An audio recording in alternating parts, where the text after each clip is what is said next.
வணக்கம்.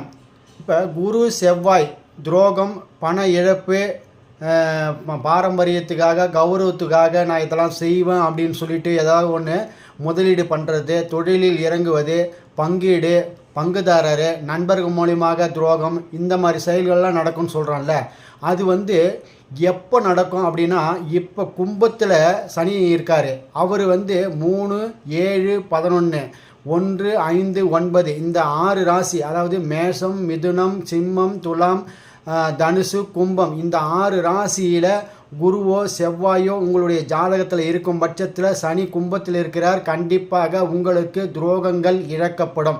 இதுதான் இந்த பிரபஞ்சத்தினுடைய அனுமதி. சனி அந்த இடத்துல இருக்கிறதுனால கண்டிப்பாக நடந்தே தீரும், அதை மாற்ற முடியாது.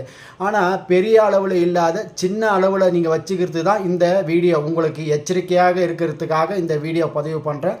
நன்றி, வணக்கம்.